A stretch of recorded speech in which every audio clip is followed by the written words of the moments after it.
Peace, folks. Maurice here with Friends of the Congo. We have our comrade, Akili Mali, who's here with us as well. And we're going to be we're going to continue a discussion on the Trump peace and minerals deal for the Congo. And the White House yesterday officially confirmed that the presidents of Rwanda, the Republic of Rwanda, Paul Kagame, and of the Democratic Republic of the Congo, Felix Tshisekedi, will be here in Washington on Thursday, December 4th.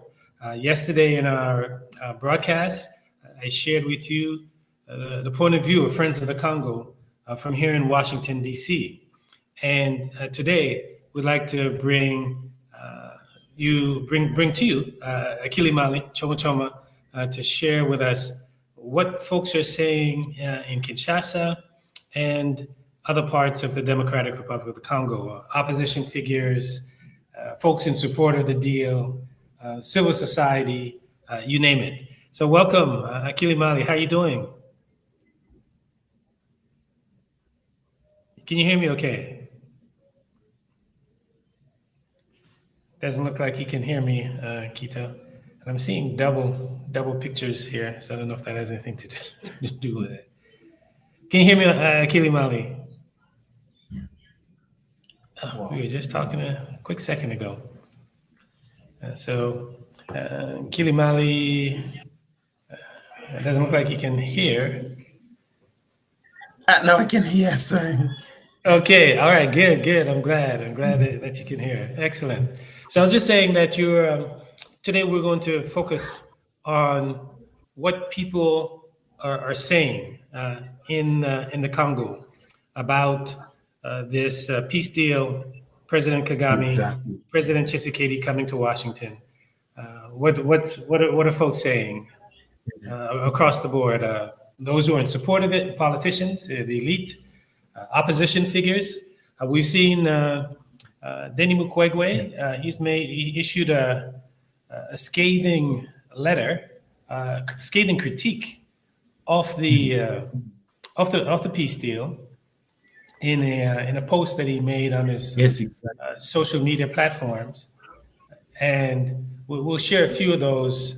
What Dr. Mukwege, for those of you who are not familiar with Dr. Denis Mukwege, he's the Nobel Peace Prize laureate from the Congo, a renowned surgeon that has saved thousands of women, repaired thousands of women who've been victims of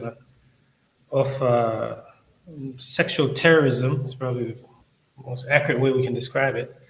And he's also presidential candidate in 2023.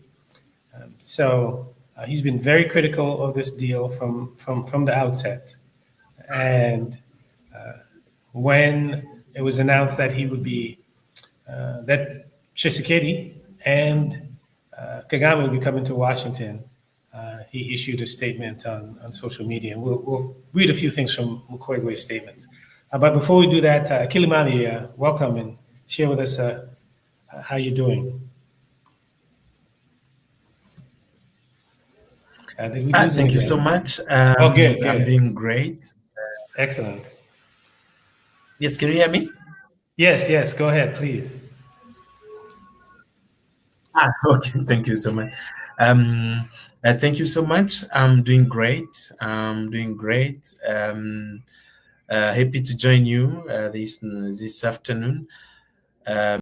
Peace to all folks there. And what I can say about this, first of all, is it were a surprise, even for us in Congo. We didn't expect for something like that from the President Tshisekedi, as the agreement between the Foreign Ministry the Foreign Ministry Affair of Congo and Rwanda were cancelled at the last minute, and we said probably they are discussing themselves and waiting for other news, and we were surprised to see to see that video of me, first of all, I saw it on the Friend of the Congo platform, and I saw what, and I replay it again, and I say, really? And after I saw, and this is very, very, very difficult, and for sure we'll develop it. But there are so many opinions about people here in Congo, civilian society actors. First of all, Denis Mukwege, the Peace Nobel Prize.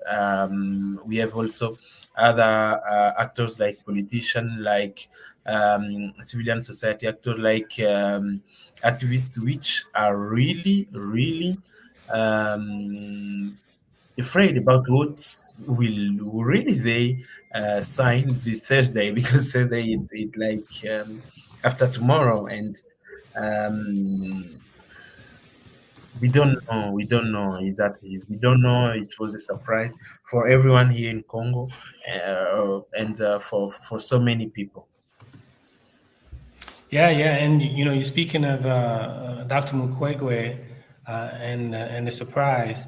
I'm just going to read a few of his words from his statement that he issued. I think it was a few days ago.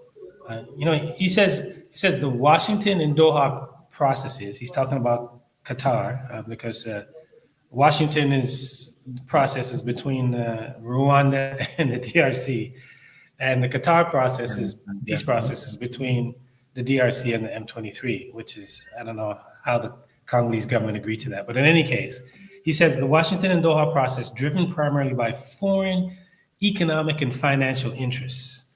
Uh, Unfortunately, he said that's what they're driven by. He goes on to say that the process suffers from a deep lack of participation, transparency, and inclusion, right? So he's really coming at it and questioning the essence of the process. He's saying it's fundamentally flawed, driven by financial interests, financial economic interests, and is that what you're hearing from different politicians in the country, Akili Mali? Yes, from scientists and analysts on Great Lake region, that issue of economic statements is in every speech. Is in every speech. So many people are saying that it's not something which is in really need of peace, but it is something which is in need of giving to the US a critical mineral without really taking care about the need and the aspiration of the Congolese people, first of all, which are owner of that land where those strategic minerals are coming from. There are also some point of view of some politician like Okito, which said that this is an economic deal, it's not a peace deal, because there is always a war, and there is always fighting, including today they were fighting between the M23 and some Wazalendo in the territory of near to the territory of Uvira in the area of Kamanyola, and also in others areas. So it means folks on the ground, so many people are thinking about that. We have also other person which are thinking and are saying that that process, it's not clear, as Dr. Mukwege said.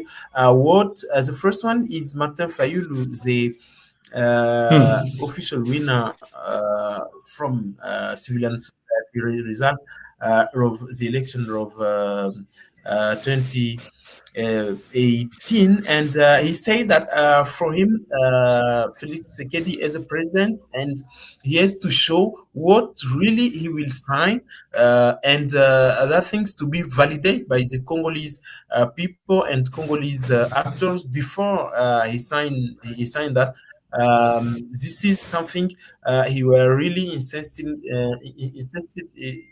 on, and and this is something they couldn't really accept, and they say that this situation should stop, and should never be should never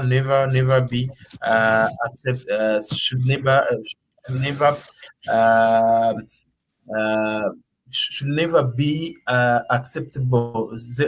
There are also other actors which are saying another way, but those are some speech which went in the same way with Denis Mukwege, the Nobel Prize, the Peace Nobel Prize here in Congo on the ground. Yeah. Also, that's important, what you just shared about the opposition figure and the consistency with folks' critique. Has the Congolese parliament seen this deal or debated it or the agreement? Has there been a role for the Congolese parliament in this?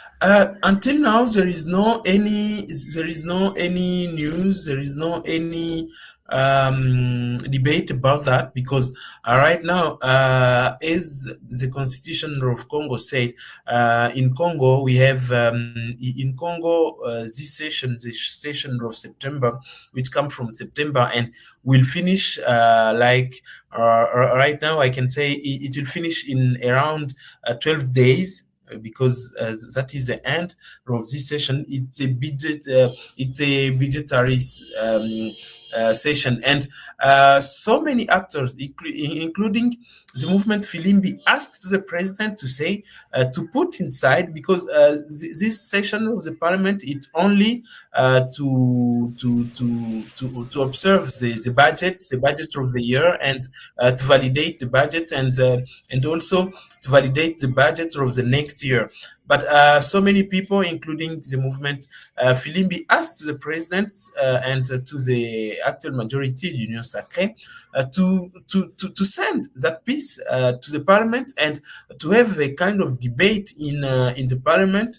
And as you know, the parliament in Congo has a new president, which is Emeboji Sangara, and Emeboji really didn't speak nothing about it. He never did a speech to the press, or a public speech yet. So we don't know what is really going on that area. But until now, and officially, the parliament didn't discuss yet about the deal, about the statement of other countries, and also about the signature of 27 June this year, which were signed between Olivier Ndoureye and Thérèse Kaikwamba. So if I understand it correctly, so since the signing of the accord in June 27th between the foreign ministers of Rwanda and the DRC, you're saying the parliament hasn't taken that up since June? No, not yet, not yet. We expected that they could sign and they could confirm it, but until now there is no any news, because to the beginning of this session, the session of September, which began on 5th of September, the session of September began, but as it began with a fight to put out the president Vital Kamerhe, who was the chairperson of the parliament in Congo, and the debate began there and finished there. And right now they are discussing the budget. And they are discussing how to improve that budget. It's normal discussion, but until now the parliament didn't discuss in any way, didn't discuss in anything about that. There is some parliament which spoke about it, including, for example, the parliament Muindo Kasekwa, and Another one is Grégoire Kiro, which discussed to media, which organize some press conference, but it's their own initiative, but it's not the institutional initiative like the parliament say, hey, this is our point of view about what is going on. The only speech we had, it's from the presidency of the Senate in Congo, Sama Lokonde, on that area, which he said at that time that they are behind the president and they are behind the choice he will make, and they know that he will make the right choice for the country, and he can count on the Senate to be behind him and behind the decision he will take for himself and for the country. This is the only speech we understood, but as you can understand, it's a non-direct speech. It's not something which is a point of view. It's only a nonviolent speech to say, hey, we will be with the president, and it's also an interest speech for politicians to say, hey, we are staying stronger together, but there is no any kind of solution which they are really providing to people, and which they are really providing to the government as a parliament, and as an institution which is representing the point of view of population on the ground. They didn't say anything about it. Fascinating, fascinating. What about the pastors? They're of the representatives of the Protestant and Catholic Church. They were pushing an initiative for a national dialogue, and certainly they came here to Washington to meet with officials in Washington as well. They traveled to Kigali and Doha and just basically all over the world. What are they saying? What are they saying about this imminent signing of a deal that where you see it seems like the deal is going to be signed while Rwandan soldiers still occupy the east of the Congo. Well, so what are So the from representative Prince, of the Catholic and Protestant Church saying? from priest, and for so many actors from priest, it means the the committee episcopal of DRC, Senko, Hmm. and from also the structure of SSA, which is the Union of Protestant Church here in Congo. From them, they didn't do any kind of statement until now about what the government about this decision and about this announcement of Tshisekedi and Kagame to go and to meet, or probably also to sign the peace deal between Congo and Rwanda. But from them, they say that there is no any.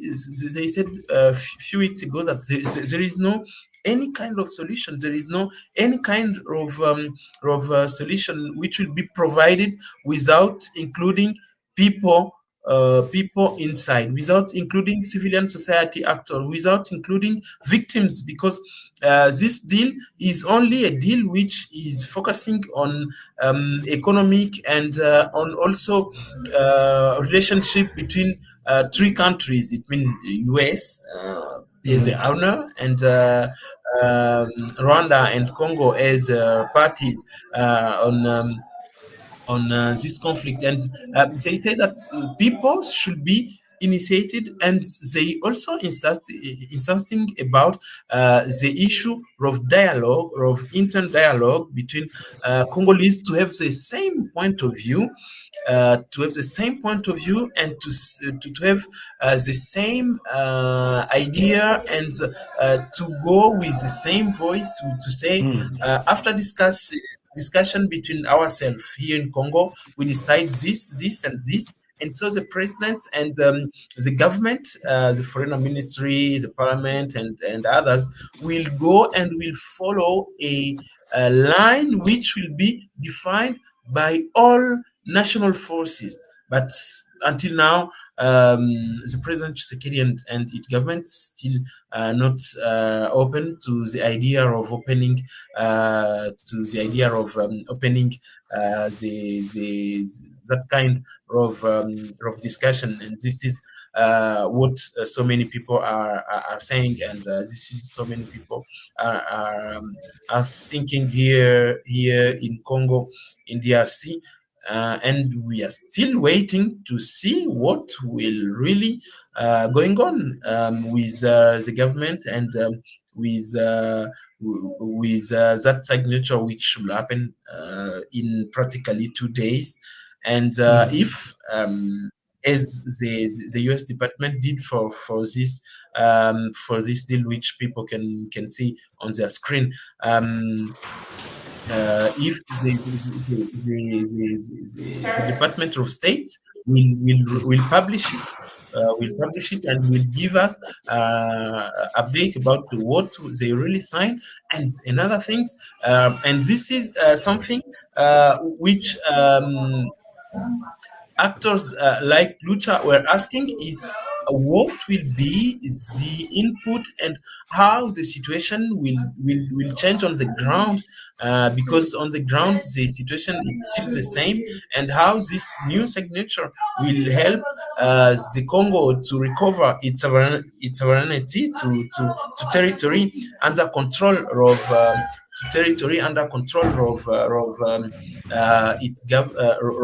Rwanda and the M23, and also how this will help to solve and to issue the situation on the ground, and to help to develop so many knowledge and so many things which will help the region to be more stable, and which will help to that sustainability that agreement is saying. Well, you know what's interesting, Akili Mali, is that it's not entirely clear that whatever is going to be signed is any different from what we see on the screen, right? It's not clear that there would be a different document. Like a process or processes are already underway. In this agreement that people are seeing on the screen, it has 6 components to it, and a number of them are already on the way. Particularly the one that speaks to the Doha talks with the government, the DRC government, and the M23. And probably what may come out new is provision 6, the regional economic integration framework, which is a component of the peace deal that argues for or calls for integration, regional economic integration off the east of the Congo, where Rwanda will be processing Congo's minerals. American investments are supposed to come in. It seems that's probably the one area where I see there may be more of details that very few people know about outside of the Trump administration. So it's hard to see that where there will be anything different from what they laid out in June. But you brought up something about the conditions on the ground. We saw today the Congo River Alliance and the M23 issued a statement about attacks by the Congolese military and the breaking of the ceasefire. Even though Kagame and Tshisekedi are coming to Washington, things haven't fundamentally changed on the ground from the reports that we're seeing in terms of the condition of the people being under occupation. Can you share with us a little bit about what you're hearing about the situation on the ground, and whether or not this signing on Thursday or whatever is going to be done on Thursday will have any kind of impact or effect on the ground itself?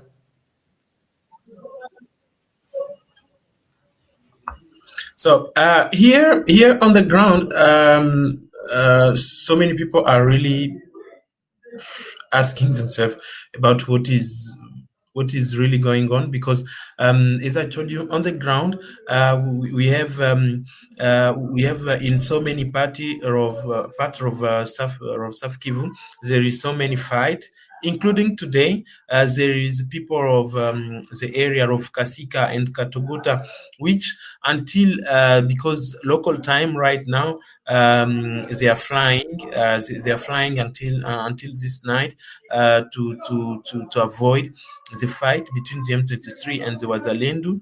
Um, in those areas, and right now they are still flying. We have the situation which is really really bad on the ground, because there is no any possibility, and there is no any news. We had the last time with the conference of Paris that there were an idea to reopen. I don't know in which condition the airport of Goma for a humanitarian corridor,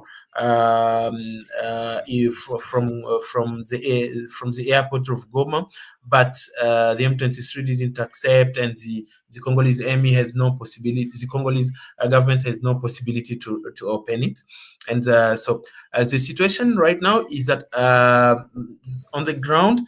The M23 is still controlling the areas under their control. I mean, from the area of Kirumba in the North Kivu to the area of Kamanyola in South Kivu right now, and this area.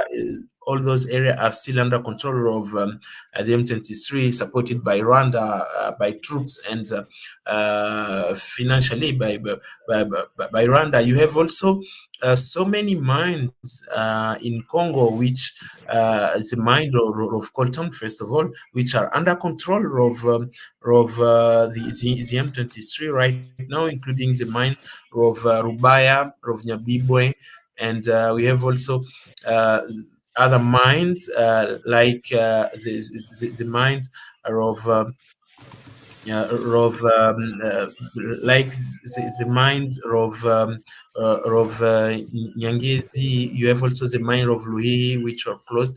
We have so many mines which are under control and which are giving so many money and so many possibilities. We have also on the ground the M23, which is appointed local authorities. So it means they are installing a new administration the with their local authorities, and right now they are saying that they could open the bank.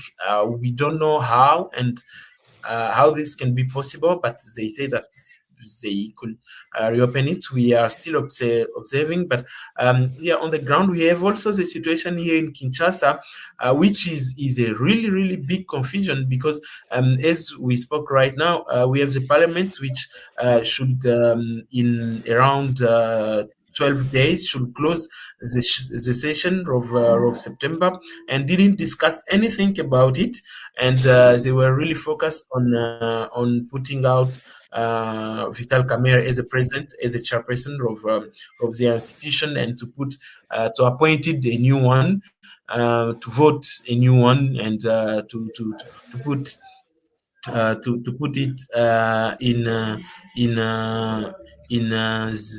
in to put someone new. And you see that people here in Kinshasa, for example, there are so many things which are saying, hey, President Tshisekedi will solve this problem with a pen only, with the signature. So many member of UDPS. You have also so many scientists which are really skeptic about what is going on, and which are really skeptic about how this situation will be solved, and what is a guarantee the Congolese government will have to make sure that the Congo will retake its territory again, and the Congolese army will return in that area. You have also another point about the Congolese army. You have the Congolese army which really until now stopped fighting right now. It means they are like, I don't know in standby. They are like in standby. They are saying, which are so many of them are expecting that the government with us with those signature will solve the problem, and the problem will be solved in Washington, in Doha. You have also the situation in Doha, which right now there is in the time where people expected a kind of signature, there is a new signature which they say which will define line and protocol. It means it's only administrative things, but no really something which is going on. It's speech between politician and between diplomats, but not a really not a really step forward for people in the ground which are really suffering. Not any new things which can help to discover and to resolve the problem as it is right now. And we have also so many politicians which are now focusing on issue of political matter. It means to renew the government, to have some new people in the government, to be nominated to institution, to be nominated to some political areas. So it's really difficult, and you have a civilian society, a civil society which is not understood by the politician. It means as there are priests, there are so many activists, and there are also some thinker like some thinker and some analysts which are putting their input, but it seems like they are not really being understood by the decider, which is the government with the president, and which are only doing what they are really planning. And this is a general point, the general view, I can say, of what is going on here on the ground, I can say. Yeah, no, thanks for that, Akili Mali. It's kind of interesting that you know from all that you're sharing and what we're seeing is that the interests of the Congolese elite remain the same, right? They're concerned about their personal interests, which is one of the complaints that folks in the East, people in the East, have lodged against the Kinshasa political elite, going all the way back to 2022, the capture of Bunagana, that they're more concerned about their own affairs in Kinshasa and not so much about the affairs of the people who are suffering in the east of the country. Now, President Tshisekedi, he shared in a number of news accounts that there's certain, I guess, red lines that he has, so to speak, right? That, for example, this whole notion of integrating the M23 into the Congolese military, saying, well, that's not going to happen. That's a part of the provision in their accord. So I don't know what he's going to sign. And then he also went on to say that this regional economic integration framework, that as long as Rwandan soldiers are on Congolese territory, they're not going to move forward with that. That's supposed to be the economic part of the deal. But it begs the question, why would you go to sign a deal, irrespective of certain aspects of the deal that you're not in agreement with? Why would you go sign a deal for peace when your territory is still occupied by Rwandan soldiers? He's going to say, okay, I'm going to sign a deal, but as long as the soldiers are here, I'm not going to sign the part that deals with the regional economic integration framework. That, I don't know. Are people questioning that there?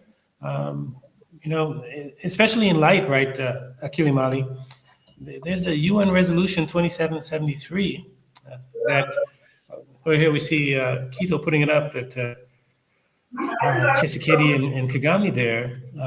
There's a resolution 2773 that calls for the immediate withdrawal of Rwandan soldiers, from Congolese territory. And the Congolese government, Tshisekedi, they seem to have just abandoned that. Like there's a 15-0 vote at the UN Security Council. The entire world, basically, represented at the UN Security Council, voted that Rwandan soldiers should leave. And Tshisekedi is saying, well, based on the reports, like, okay, I'm going to sign the deal, the agreement, but I'm not going to move forward on that part, integration part, economic integration part, until Rwandan soldiers leave. So he's not even like on the same page as the rest of the world, as was voted in unanimously at the UN in February. What are people saying about that? What's your take on that?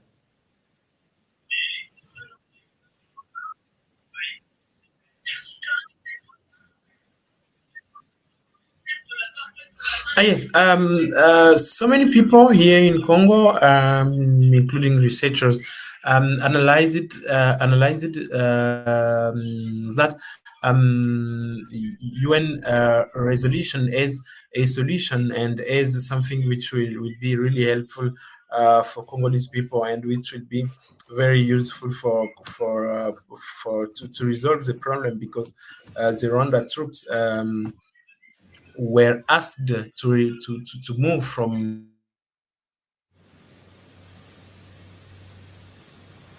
Or did we lose you, Akilimali? Did we lose Akilimali there? Oh, it's recycling. Yeah. So President Tshisekedi has been questioned or interviewed in the media, and he has shared that I guess he's made two firm stances that we've seen coming out of his responses to media questions. One was, over the years, and almost all of these peace agreements, they have what they call brassage et mixage, right, where you bring in militia groups that into the Congolese military, and that's been really a staple formula for peace deals in the east of the Congo for decades now. And Tshisekedi is saying that that's not going to happen this go around. But that's a part of the agreement that was signed by the foreign ministers of the DRC and Rwanda. So I don't know what's going to be different on Thursday. In addition to that, President Tshisekedi said, well, as long as Rwanda's soldiers are still on Congolese soil, I'm not going to move forward with provision 6 of the peace agreement that calls for regional economic integration framework.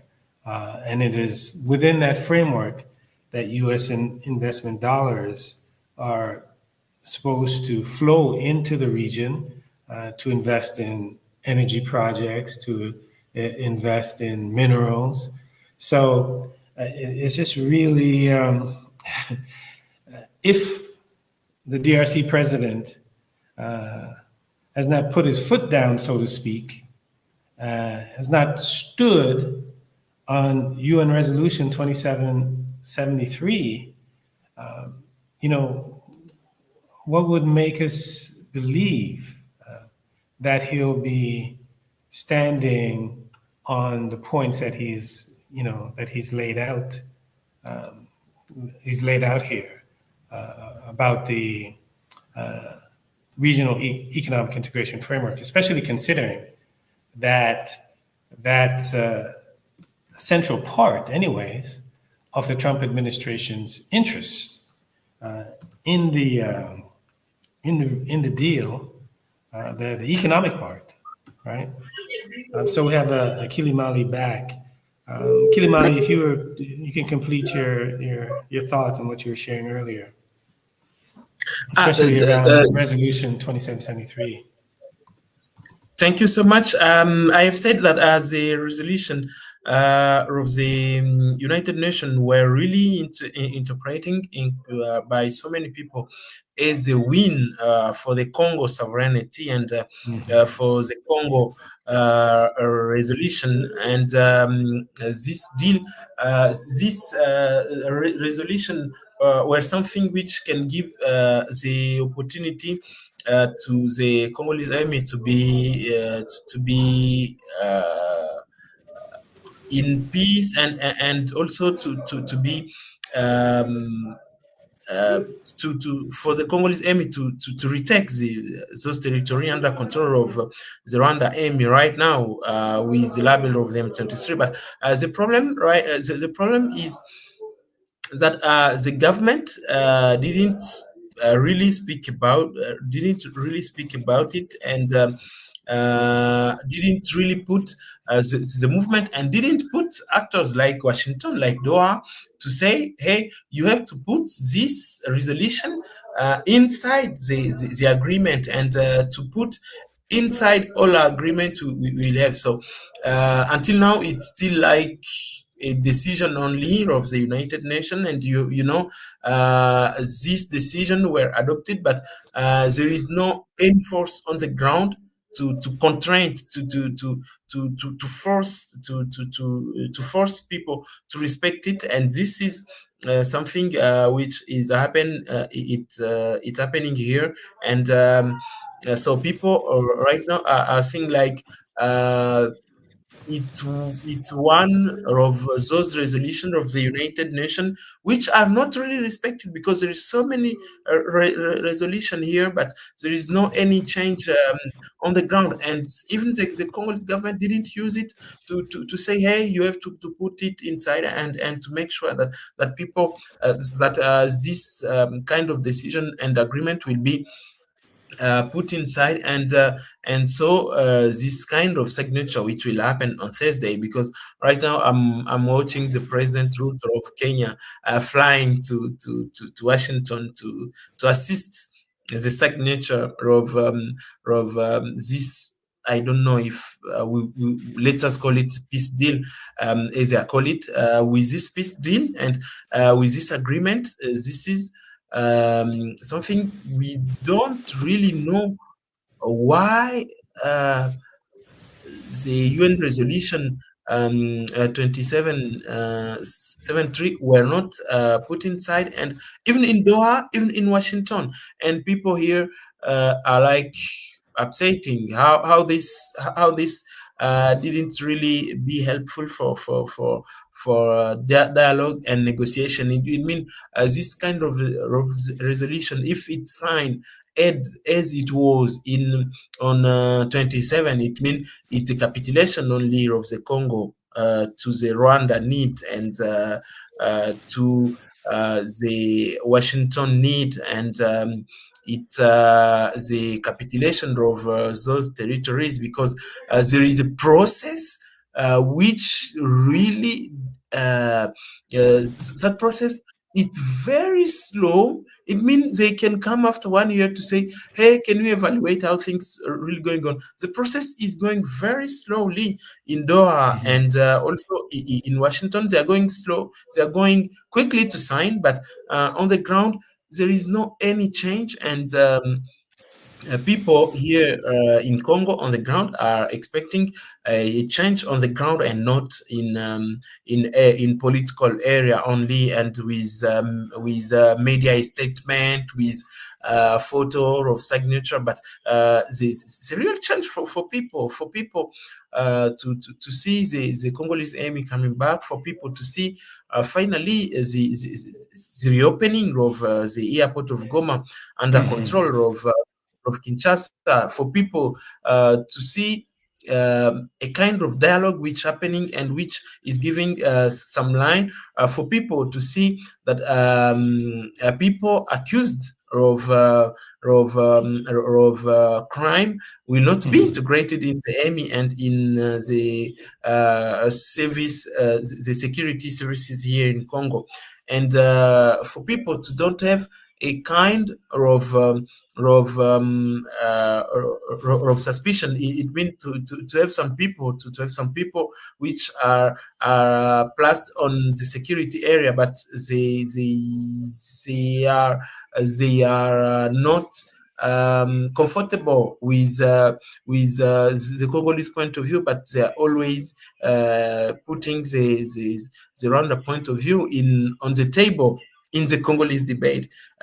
This is something so many people are afraid on, and this is so many people are speaking about. We don't know what will really be the next days, but people in Congo, all people in Congo interested on this issue are very hungry to see what will be the signature and what will the government decide about it.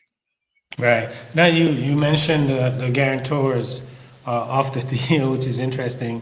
William Ruto, president of Kenya, and President Nashe of Burundi, we're told are going to be the guarantors.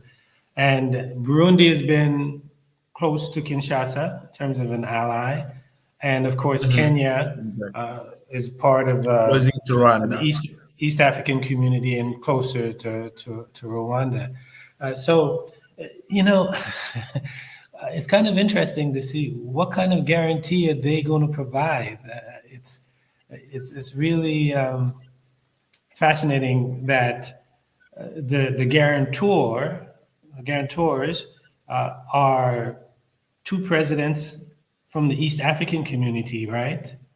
When the major peace process until 2025 was being led by a representative of the African Union in, Joao Lorenzo, the Luanda peace process, right? Lorenzo, president of Angola.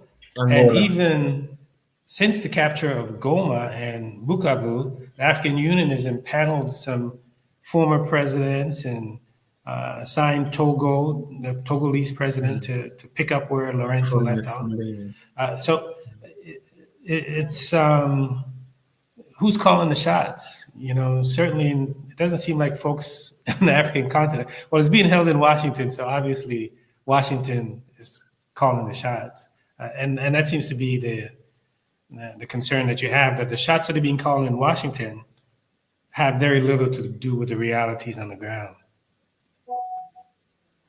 So, what I can say, so many people here, I think we have to sign this finally. We have to sign this and to see how things will going on, because Ruto, it's a part of the problem in Congo, because with the EAC, which is the East African Community, from the beginning of, and it's the biggest country, it's the biggest and the powerful country in the Eastern African community, and it's one of the proxy of the US and the UK here in Africa, globally.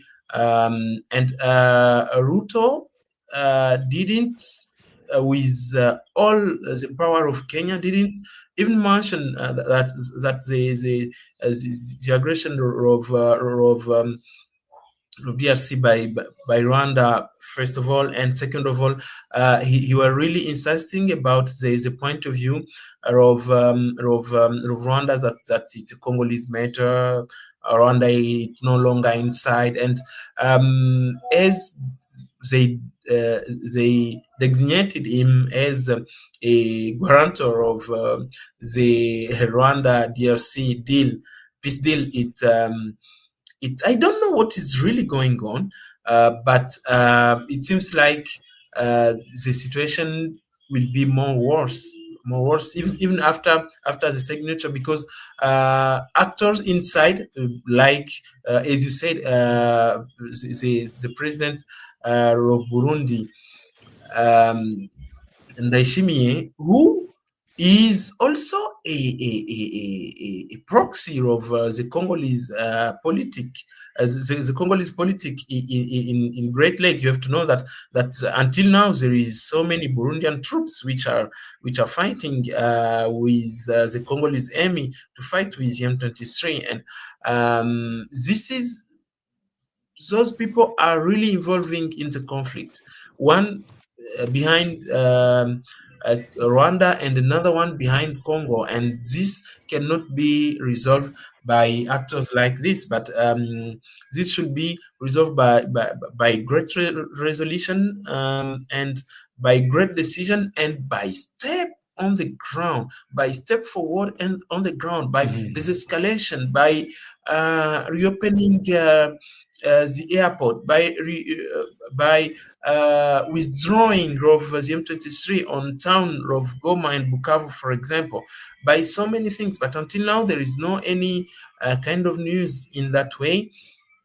We don't know. We're still observing, and we'll see what is really going on. And for sure, I will let people know in live and with other ways what is the point of view of Congolese people here on the ground, and what is the point of view of a Congolese actor here on the ground about what is going on there, and in Doha, and in others area, in others international areas of politics.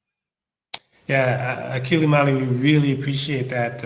You being on top of it, letting us know, as you said, what is the point of view on the ground. Because when at the rare times that the media here cover what's unfolding in the Congo, it's not from the point of view of the people. It's point of view of the political elites. You're letting us know what's happening in the political landscape, what's happening in civil society, among faith groups, what the real deal is on the ground is invaluable to bring that perspective. And it's not just when you come on here, but you and a collection of journalists, write regularly on our blog, and Quito can share that blog with the network. They can see a range of issues that you cover, not just the politics, not just society, but you're dealing with culture, you're dealing with movement building, just a range of topics that you and the collection of journalists cover. So we encourage people, if they want to get a view from the ground, that they engage with the blog on our website that you produce on a regular basis.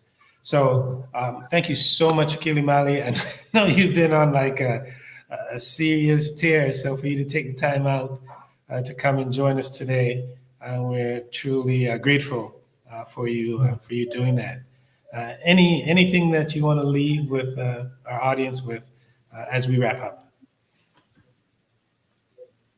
Thank you so much. If there is something I can add, is that we should continue to follow what is going on in Congo. It's very important.